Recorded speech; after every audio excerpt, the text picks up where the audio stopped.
In 1957, as the Cold War raged between the capitalist West and the communist East, the Parliament of the United Kingdom, rather than following a similar track as the United States by expanding the armed forces to combat Soviet aggression, instead acted on the advice set out in a white paper as drafted by newly appointed Defence Minister Duncan Sandys. This white paper chose to reorganize and cut back the British military might as an answer to the economic difficulties plaguing the nation following the end of World War II, the results of this white paper earning a notorious reputation due to its overwhelming effects on the British defence industry and the armed forces. This was most notable for the RAF, where dozens of advanced proposals from the various aircraft builders of the country were swept aside in favour of non-manned and ballistic missile alternatives, essentially stripping these companies of a majority of their work and reshaping the future for Britain's aircraft industry. The situation of Britain in the mid-1950s was one of huge economic stagnation and political decline on the world stage, all of which could be linked to the expense and disruption caused in the fight against Nazi Germany during World War II. The catastrophic loss of Britain's economic autonomy was demonstrated in that, during 1954, the UK was the largest economy and military power in Europe, with a gross domestic product that was 22% higher than France and 9% higher than West Germany, while at the same time being generally on even terms when it came to the productivity of manufactured goods. However, due to the ongoing dependence of Britain on the might of the American economic machine so as to keep the nation supported, successive governments required the continual cutting back of public expenditure year on year so as to make Britain more self-sufficient going into the 1950s and 60s, thereby leading to decreases in the productivity and output of the country when compared to its European counterparts.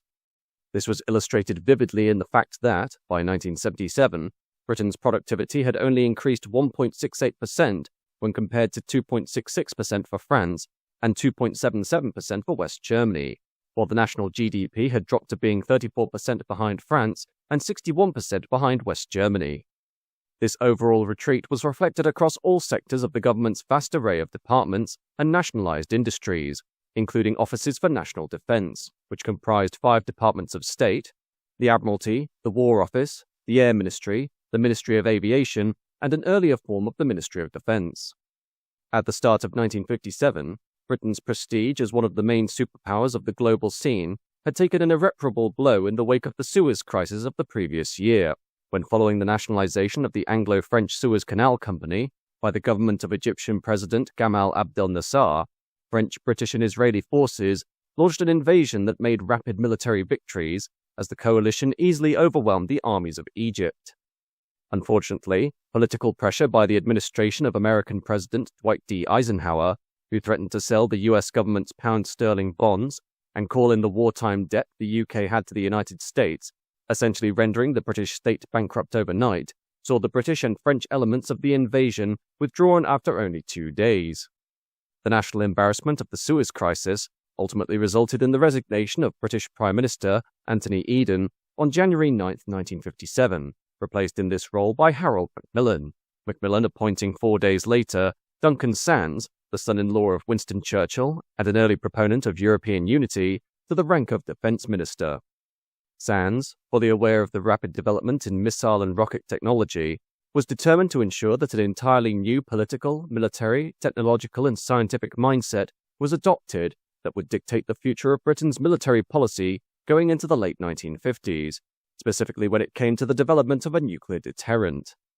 In the wider context of the Cold War, Britain had become the world's third nuclear-capable power, behind the United States and the Soviet Union, following the testing of its first nuclear weapon, the Blue Danube, during Operation Hurricane on October 3, 1952. Britain's nuclear deterrent would subsequently come to pass as the Bomber Command Main Force, or V-Force, which comprised 3 main types of bomber that included the Avro Vulcan, the Handley Page Victor, and the Vickers Valiant, the V-Force reaching its peak during June 1964, when the British nuclear bomber fleet consisted of 50 Valiants, 70 Vulcans, and 39 Victors in frontline service. In parallel to the V-Force, the UK's initial attempt to develop an independent medium-range nuclear ballistic missile system was the Blue Streak project of 1955, though despite the design being generally completed and ready for production by 1957, the entire scheme was cancelled during 1960 due to concerns that the missile system was too vulnerable to a preemptive strike. There were also serious issues regarding its expense, the Blue Streak project having jumped from £50 million in 1955 to £300 million by 1959, estimates at the end of the project, considering that the overall cost would come to £1.3 billion. With the Blue Streak project having illustrated the significant jumps in expenditure that could occur when developing future weapons systems, the government rapidly employed a policy that would cut the defence budget, with Macmillan, serving as Chancellor of the Exchequer in May 1956, expressing his belief that fixed-wing interceptors were not effective against ballistic missiles. It was his consideration that fighter command at the RAF had generally lost its purpose in this new field of warfare, the likes of the Hawker Hunter and the Gloster Javelin being deemed as the last of their kind in RAF service, although he appreciated the need for shipborne fighter defences for the Fleet Air Arm, as well as for defending British overseas territories. This viewpoint was echoed for manned bombers by the former wartime Air Officer Commanding-in-Chief of Bomber Command, Sir Arthur Harris, better known as Bomber Harris, who believed that ballistic missiles would rapidly become the future of long-range combat. Therefore, Macmillan, upon his rise to the premiership, appointed Welshman Aubrey Jones as Minister of Supply, with Jones, upon noting the severe lack of foreign interest in British-built products, especially in military applications, coming to a similar conclusion as Macmillan, in that cutbacks should be made to the defence industry, with a policy of survival of the fittest being implemented on weapons and aircraft manufacturers. By 1957, the British aircraft industry was one heavily disjointed by dozens of builders who had little to no compatibility or desire to cooperate on large-scale projects, with duplication and fragmentation abound. Perhaps the most high-profile example of this lack of communication between the manufacturers was with the ill-fated Supermarine Swift, a single-seat jet interceptor that was envisaged as a second-tier backup in the event the frontline Hawker Hunter failed to achieve the desired results. The Swift, following a protracted development, was launched in 1954 and immediately illustrated that it was uncontrollable at high speeds, while attempts to modify the original F-1 into the F-2 so as to alleviate the problems only served to compound them and create a thoroughly dangerous aircraft that resulted in a slew of fatal accidents.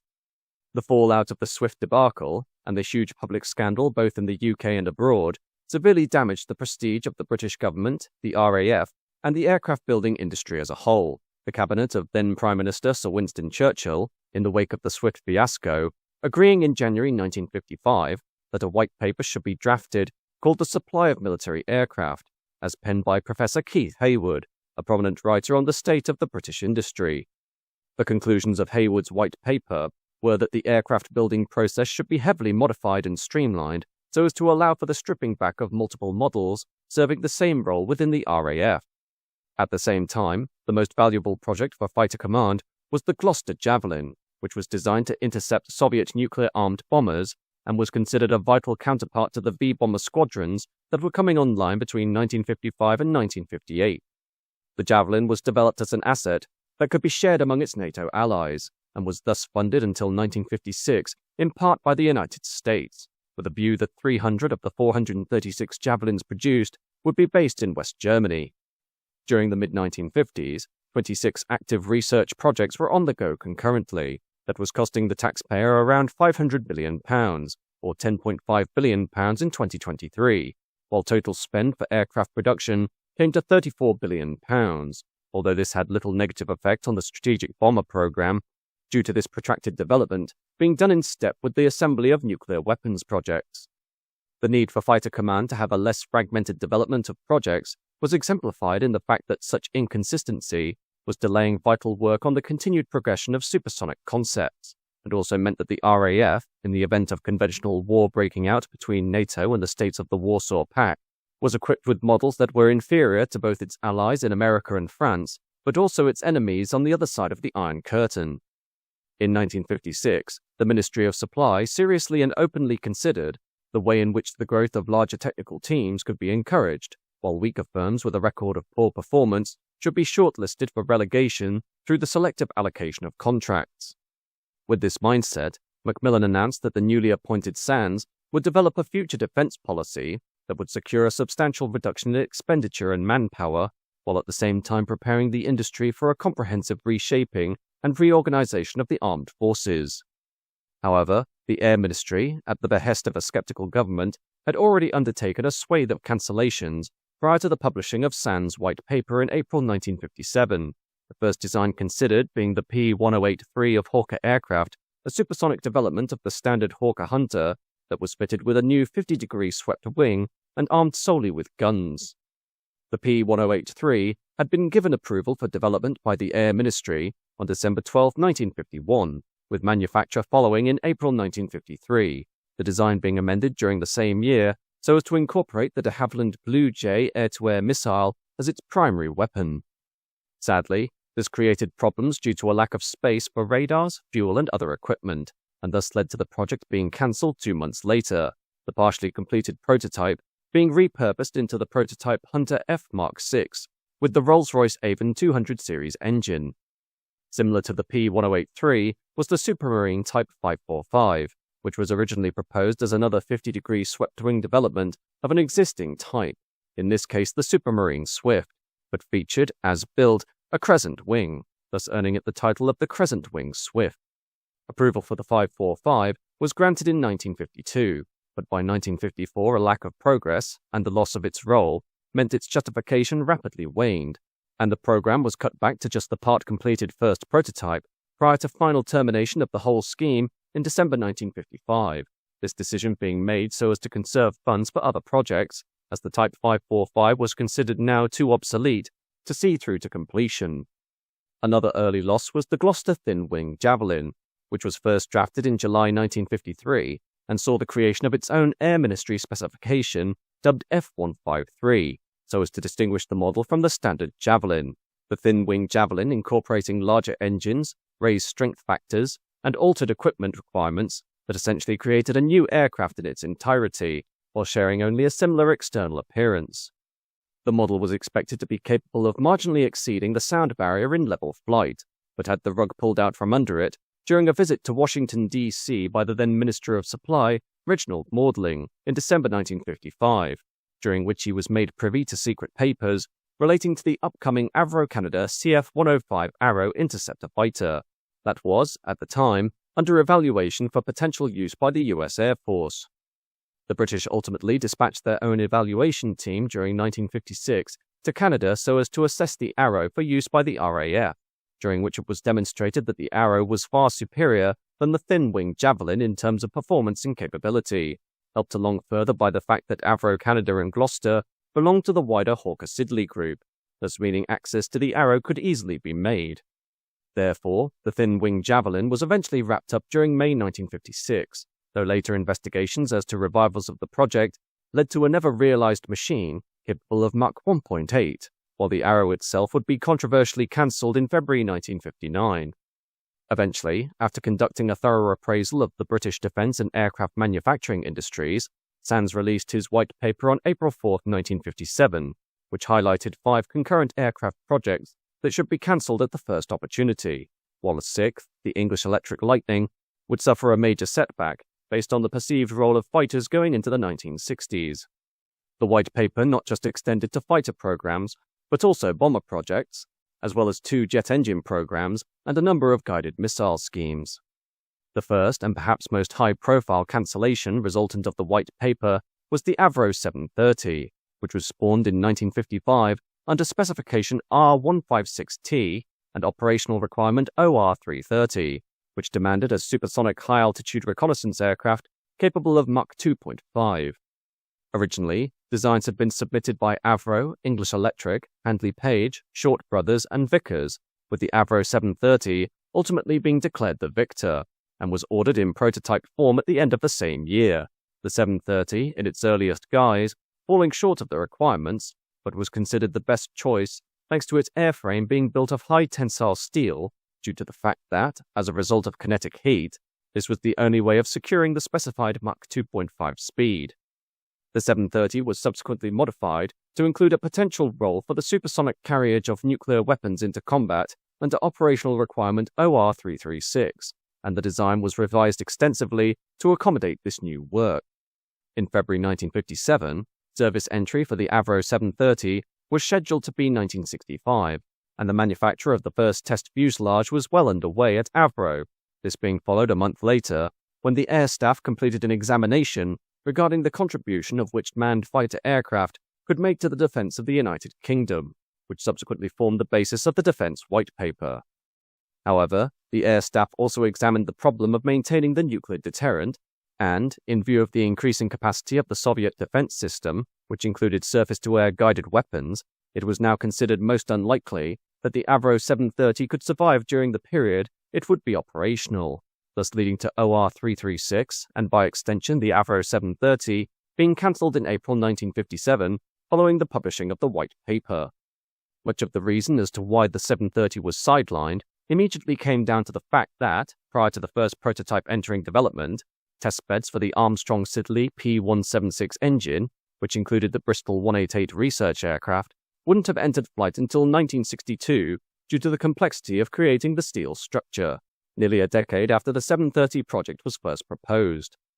Other problems were caused by the aircraft's reliance on advanced systems and equipment that had ample scope for faults, and the fact that the designers could not guarantee that a damaged 730 would be able to return safely to base due to questions as to whether the long slim fuselage had sufficient stiffness. Next to face its demise was the rocket fighters and the Saunders-Roe SR-177 projects, with the rocket fighter scheme having been developed under specification F124T back in 1952, of which 11 designs were proposed, the two selected for prototype construction being the Saunders-Roe SR-53 and the Avro 720. The original proposals were powered solely by rocket motors, but after further assessment, these were rapidly converted to a mixed-jet rocket power plant through the addition of a small turbojet for use as a backup in the event of the rocket unit failing. Before long, though, both the 720 and the SR-53 were looking distinctly unviable as full production models for operational service, and would instead be reworked for a limited role in the development of future rocket motors and operations at heights of up to 80,000 feet, developed versions of both aircraft being subsequently produced. The SR-53, later dubbed the SR-177, was the only one accepted for production, though, as it was considered to be superior over the updated Avro 720, the 720 being cancelled in April 1955 prior to its first flight. The SR-177 would soldier on as a larger design than the SR-53 and would be powered by a de Havilland Gyron Junior jet and de Havilland Spectre rocket, making it capable of Mach 2.35, while armament consisted of 2 de Havilland Red Top air-to-air missiles. An instruction to proceed was given in September 1955, with 27 aircraft ordered, 5 flying shell airframes for basic aerodynamic and engine development, 3 for weapons systems development, and the remainder for more advanced testing and for trials with both the RAF and the Royal Navy. The size of this substantial order also caught the interest of both the Luftwaffe and the Bundesmarine of West Germany, with a German technical mission visiting the UK so as to make a detailed examination of the SR-177, though not long after the publishing of the Defence White Paper, the RAF prototypes were cancelled in April 1957, and the entire project cut back to 18 units, all of which would be developed for the Royal Navy. Cancellation of these units followed 2 months later in June 1957, and the SR-177 prototypes continued as research aircraft, with the first 2 examples flown in May 1957, though due to the removal of their role for both the RAF and the Royal Navy, the Air Staff had no possible functions for these aircraft to fill.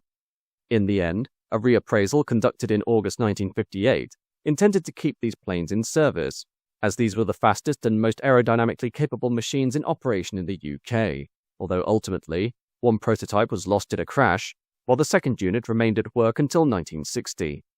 In truth, the SR-177 was a project that would likely have seen little in the way of a service career, as through the use of 2 power plants, this only served to add to the complexity of the design, requiring 2 different fuels for both power units, with the Spectre rocket requiring the use of very dirty chemicals, including hydrogen peroxide and kerosene, in order to run it.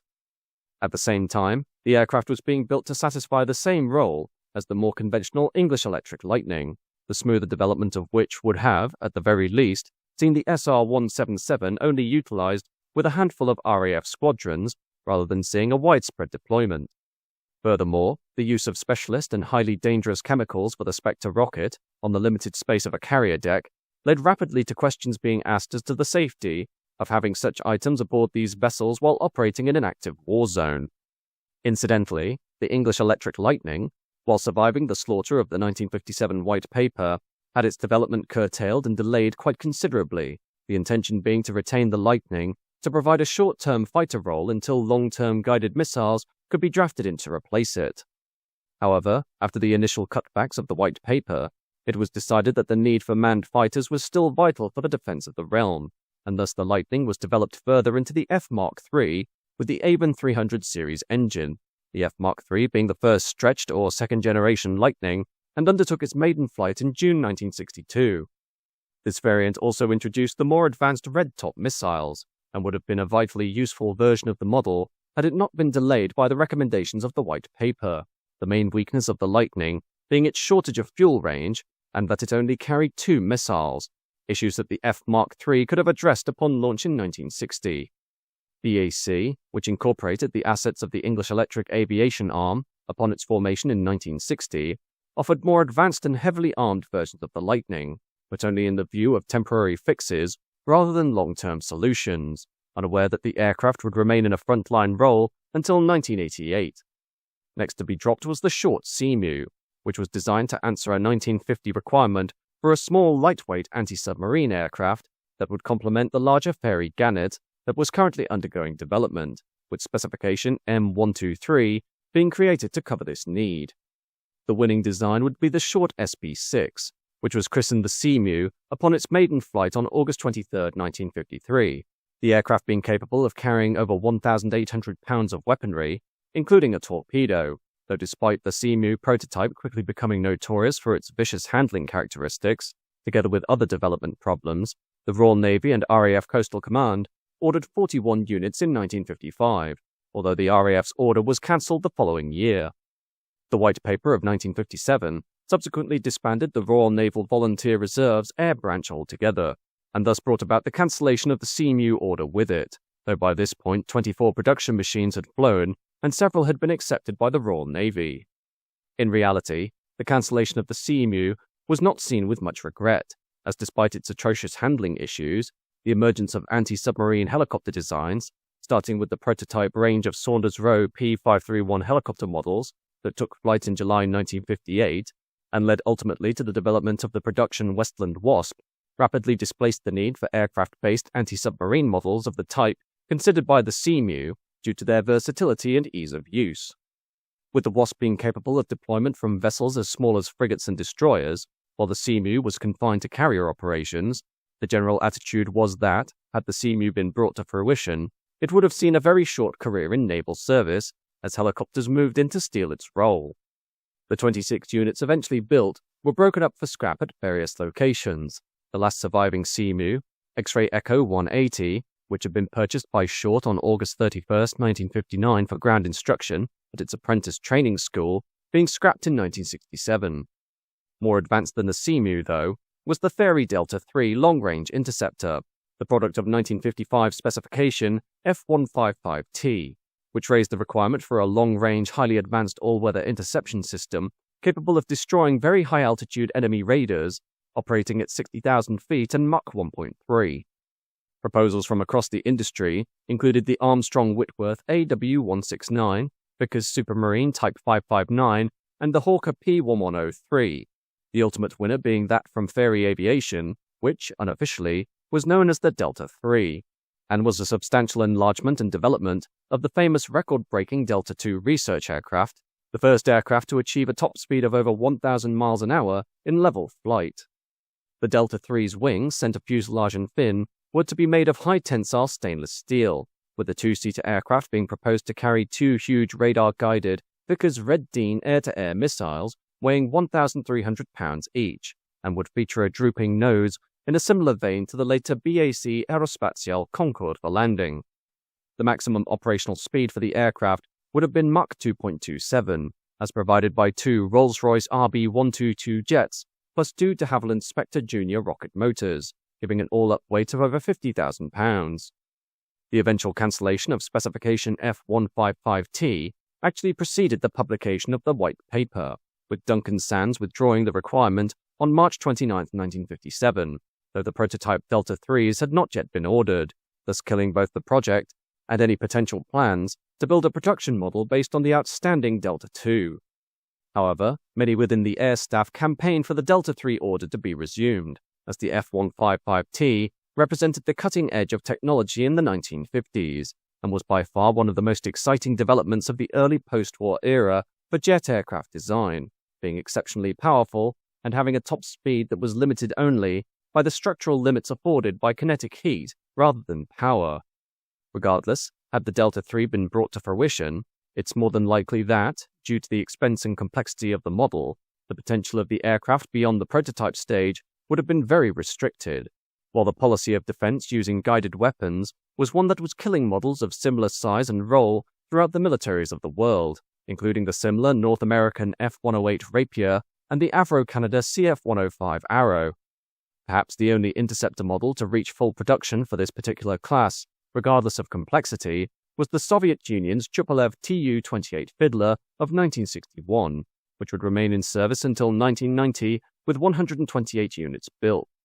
The final aircraft model to be axed under the 1957 White Paper was the Hawker P-1121, a project that had evolved from one of the losers of the F-155T long-range interceptor competition, which was dropped for that project due to it being too small, though the Hawker team continued to work on the design and revived the scheme in early 1956 as the P-1116 Mach 2 interceptor and long-range strike fighter.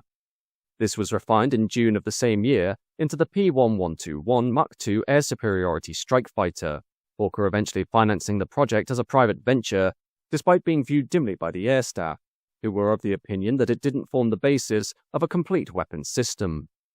The overall consensus was that Hawker had a very vague grasp as to what kind of role the aircraft was intended to fill, the general specifications of the P-1121 being the use of a single de Havilland Gyron jet, red-top missiles, rocket projectiles, and an Aiden cannon, with the top speed expected to be Mach 1.35 at sea level and Mach 2.35 at height. Hope for the P-1121 was given an injection of enthusiasm in January 1957, when the Air Ministry declared its interest in taking on the model. The Defense White Paper of April that year rapidly put an end to this scheme, though, and despite Hawker agreeing to continue development of the program at a much lower expense and scale, by 1958 the project had fully disappeared, the P-1121, while having not been ordered by the RAF, seeing no future from the findings of the White Paper, as the new policy blocked any hopes that this design might have been bought to fill a role in UK service. The dismissal of the P-1121 meant a logical counterpart to the Hawker Hunter was lost, which could have seen international interest as per the Hunter, though elements of the P-1121 were ultimately reworked at a smaller scale into the P-1127 vertical takeoff and landing aircraft, which would eventually come to fruition as the Harrier jump jet that would garner worldwide success and see combat in multiple theatres. Alongside the cancelled aircraft projects, the White Paper also brought down the curtain on several missile programs, as much like with aircraft manufacturers, the number of concurrent guided missile projects being developed during the mid to late 1950s was also leading to fragmented results. The most notable British surface-to-air missile system of the decade was the Bristol Bloodhound of 1958, which, at the time of the White Paper, was nearing the end of its development process and would be positioned at air bases in order to defend the V-bomber fleet. Coming up behind to supersede the Mark I Bloodhound system was Blue Envoy, another product of the Bristol company, that illustrated improved performance over the Bloodhound, although with the publishing of the 1957 White Paper, Sands opted to promote the Bloodhound as truly the only system necessary to provide guided missile defense against approaching Soviet interceptors and bombers should they be able to penetrate defense grids patrolled by the underperforming first-generation English Electric Lightning. Thus, through his encouragement, Blue Envoy was cancelled in favour of simply creating a slightly modified version of the Bloodhound Mark I, dubbed the Mark II, this choice being a contentious one overall, as the Bloodhound missile system was not exceptionally well performing in any of its guises, Blue Envoy having been developed to iron out the various faults with the Pioneer Bloodhound system, which itself was envisaged as a short-term option prior to Blue Envoy's finalization. The loss of Blue Envoy was also coupled to the reduction of scope and mission for the Linesman Mediator radar network that was being planned to replace the Rotor system of the early 1950s, the government having opted instead to adopt the Seamew radar system of the United States, which would be sited in England, and thus provide long-range missile launch detection and early warning systems in the event of a potential strike by the Soviet Union against targets in Western Europe, the linesman system being relegated to intercepting aircraft carrying carcinotron jammers, which the Soviets might have used to mask Seamews.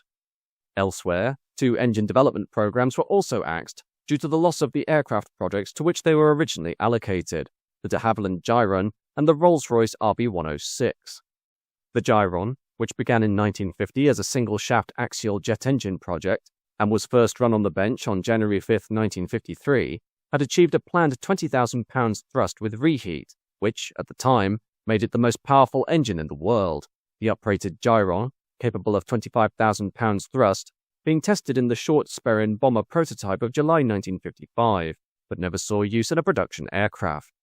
Its original intention was to find development in the Hawker P1121 interceptor, and despite the axing of support by the Air Ministry in February 1956, prospects for overseas sales gave de Havilland the impetus to continue development at its own expense, though in October 1957, with the dismissal of the P1121 under the White Paper, the builder opted to cease development work, and the engine was abandoned, despite achieving 29,300 pounds thrust.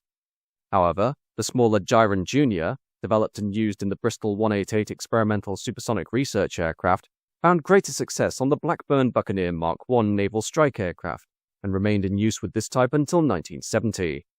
The Rolls-Royce RB106, meanwhile, also aimed to supply supersonic fighter designs, and began development in 1953. The RB106 featuring a far more complex layout with 2 separate axial compressors, driven independently by single-stage turbines, to provide a higher overall pressure ratio of 8:1, and thus a lower fuel consumption during subsonic phases of flight.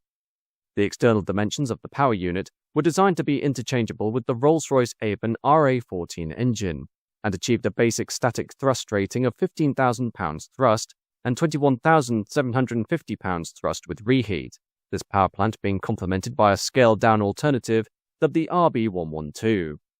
Before any examples were built, though, the 1957 White Paper killed off the potential supersonic fighter projects for which the RB106 and RB112 could have been applied.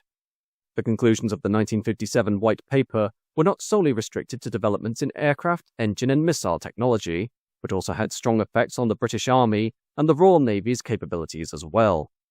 The Army, which had a strong presence in the British sector of occupied West Germany, as a physical deterrent to land campaigns orchestrated by the communist forces of the Warsaw Pact, should they launch a direct attack on Western Europe, was, for all practical purposes, a tripwire force that would alert of any potential advances by the Soviet forces west of the frontier,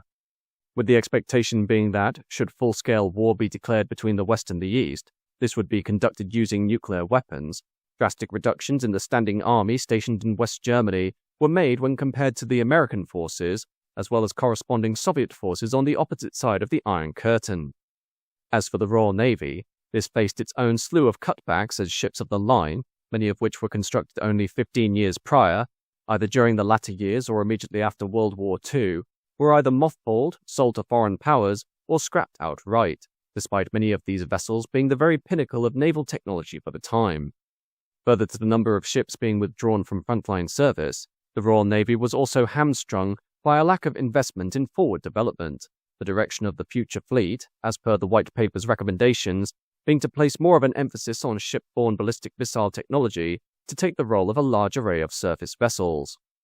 At the same time, the abilities of the Admiralty to modify their carrier fleet for the use of jet aircraft were heavily restricted. The Royal Navy, unlike the equivalent American Navy, which was able to develop gigantic supercarriers capable of carrying dozens of fighters and operating them easily in tactical situations, being forced to retrofit their existing fleet of carriers that were only designed to accommodate piston-powered models that were both smaller in size and comparatively sluggish to operate. The inability of the Royal Navy to suitably handle large carrier-based jets was encompassed in the Supermarine Scimitar, a disjointed fighter aircraft that was changed midway through development to the role of a strike aircraft, and forced to operate from highly constricted carrier decks that only served to exacerbate its already troublesome handling issues, resulting in one of the worst and most dangerous fighter aircraft ever built. Similarly, early incarnations of the Blackburn Buccaneer could not be launched from British carriers with a full load of fuel, thus requiring immediate in-flight refueling after takeoff prior to continuing on their missions. At the same time, Britain's nuclear deterrence system with the V-bomber force was also heavily undermined, as upon the cancellation of the Blue Streak program in 1960, the government opted instead to sign on to the American GAM-87 Skybolt nuclear air-to-surface missile that was being developed by Douglas Aircraft and Northrop. In response, the corresponding Vulcan, Victor, and Valiant bombers were extensively modified so as to accommodate this weapon system, though following various problems during testing, together with the fact that, based on ground clearance issues, the externally mounted missile system could only be fitted to the Vulcan bomber, the Skybolt program was cancelled in December 1962. This caused a major political disagreement between Britain and the United States, known as the Skybolt Crisis, the aftermath of which saw the UK provided American Polaris nuclear ballistic missiles following a tense meeting between President John F. Kennedy and Prime Minister Harold Macmillan in the Bahamas, known as the Nassau Agreement. The collapse of the Skybolt program illustrated Britain's dependence on the United States for supplying nuclear weaponry, and was one of the main reasons as to why the UK was barred from entering the European Community when it first applied during 1963, while at the same time rendering the V-Force obsolete, alongside the RAF's role as Britain's strategic nuclear deterrent. Subsequent to the publishing and conclusions of the White Paper, Sandys felt that the existing interceptor fleet would serve until the upcoming Bristol Bloodhound missile system became operational, meaning that any future bomber attacks by the Soviet forces could easily be thwarted. In reality, the dependence on surface-to-air missiles was one that had no real future, as it soon became apparent that with the Soviet Union most likely not resorting to the use of nuclear bombers to conduct strategic attacks on British soil, instead employing ballistic missiles that, at this stage, were impossible to stop once launched, meant the Bloodhound system had no enemy to fight. The RAF, in response to the White Paper, were especially critical of its outcomes, particularly following the introduction of the Tupolev Tu-22 and the Myasishchev M50 supersonic bombers, which came online prior to the full development of Bloodhound, while existing interceptors, such as the Gloster Javelin, were incapable of successfully facing off against these highly advanced machines in head-to-head combat.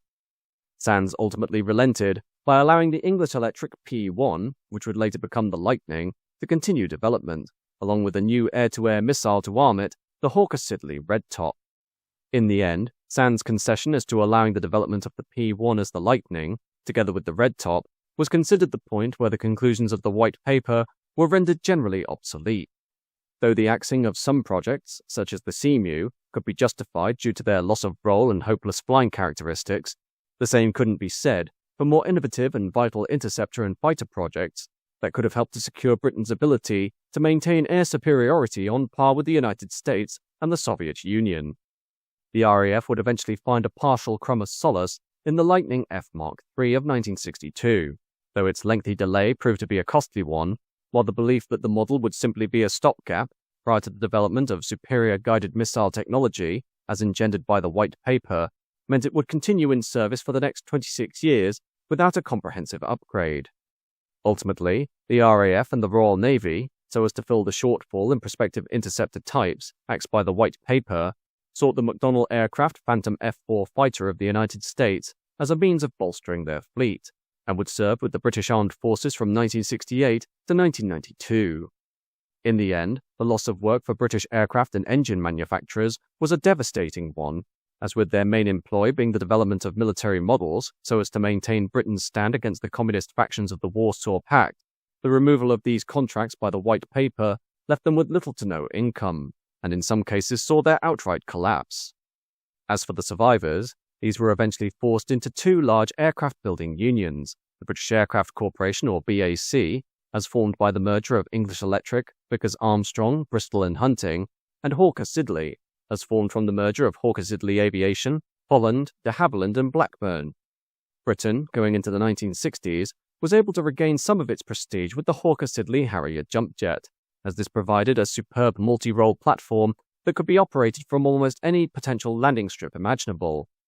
This, however, was countered by the national embarrassment of the BAC TSR-2, a strike and reconnaissance aircraft developed for the delivery of both conventional and nuclear weapons, and could penetrate well-defended frontline areas at low altitudes and very high speeds prior to attacking high-value targets deep within enemy territory. While the TSR-2 illustrated many vast qualities that far exceeded contemporaries such as the General Dynamics F-111 Aardvark and the Sukhoi Su-24 Fencer, spiraling development costs, interdepartmental squabbling, and the rumoured intervention of the American government to have the project cancelled in favour of the F-111, the TSR-2 met its demise in 1965, causing a major public scandal. This would lead to the aircraft intended for replacement by the TSR-2, including the Buccaneer and the proposed adoption of the F-4 Phantom II, being maintained to fill what was meant to be the TSR-2's employ. Eventually, the strike role envisaged for the TSR-2 would be occupied by the dedicated Panavia Tornado of 1979, a joint development between the aircraft industries of Britain, Italy, and West Germany, while in 1971, the need for a superior interceptor design, as was to be shelved by the findings of the White Paper, was raised again under Air Staff Target 396, so as to provide a suitable replacement for the Buccaneer, the Harrier, and the Sepcat Jaguar. This would lead, 4 years later, to the air component of this requirement being spun off as AST-403, culminating finally into what would become the British Aerospace EAP, or Experimental Aircraft Programme of 1986, that heralded the first flight of what subsequently led to the Eurofighter Typhoon project of 1994.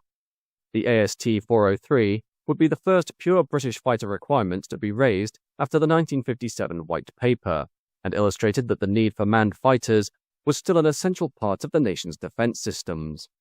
In the end, the 1957 Defence White Paper demonstrated a somewhat short-sighted vision that guided missile defence systems would be able to achieve a one-size-fits-all policy when it came to warding off any potential aggression by the Soviets, be it through conventional warfare or from a tactical nuclear strike. However, as was demonstrated through the success of certain fighter models, such as the Javelin and the Lightning, combined with the inefficiencies of systems such as Bloodhound, guided missiles could not be relied on fully as a means of defending against bombers and nuclear missiles, while at the same time having the effect of stripping the UK of many exceptional projects that were at the very cutting edge of aviation technology.